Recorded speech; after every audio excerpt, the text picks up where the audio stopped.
So understanding the pieces of the puzzle is step one. And then see a gap, fill a gap, right?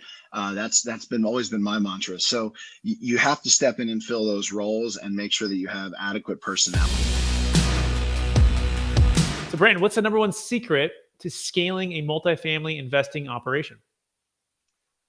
Boy, that answer probably changes as you get into the business and learn and get more experience, both good and bad, right? I think you learn more from bad experiences and bad leadership around you in life than, you don't learn a lot from things that go great or things that go well. You just kind of chalk it up to, I did everything right, and you move on. Whereas when things go somewhat wrong or start to derail, it forces you to do some critical thinking. So I think one of the number one secrets in getting started and scaling in multifamily past the initial education in the business or any new field that you're going into is understanding that it is a team sport. There is going to be a time later on in your career where you will need to maybe shrink the size of your teams somewhat as you have more resources internally to apply to acquisitions and life cycle and business plan of implementation.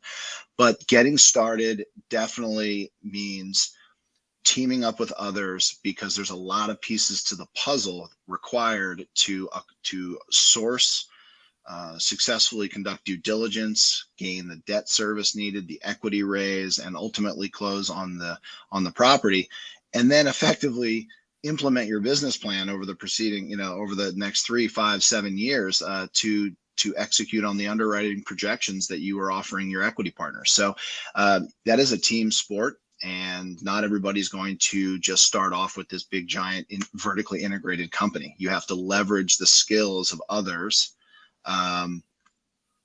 to get that done. And so Absolutely. that is the big secret. Excellent. So the number one secret is understanding it's a team sport, and understanding that it's going to take someone who's going to be sourcing, due diligence, debt and equity raise, close, and or a mixture of some of those roles. So what's the number one secret to making sure you're finding the proper team member, perhaps, to make sure you're hitting number one secret on a successful start? Absolutely. I think first understanding the pieces of the puzzle, right? If you're going to acquire a property based off size, price, you can then back into how much the loan proceeds are going to be, and you're going to have to satisfy net worth and liquidity requirements for those loans.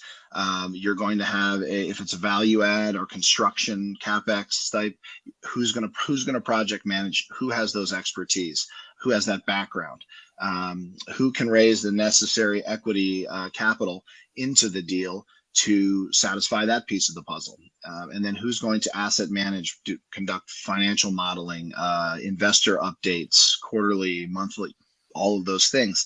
So understanding the pieces of the puzzle is step one. And then see a gap, fill a gap, right?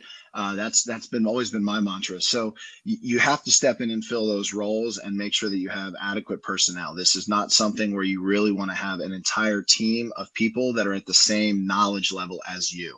While that is generally where we gravitate, from human nature, everybody wants to be the smartest guy in the room or smartest guy on the team. That is not the successful team to really for anything, but let alone multifamily acquisitions. So you really need to put people that are smarter than you in a functional area, that have a background in that area, because they're going to do it better than you most likely. So I think that's a key element to that.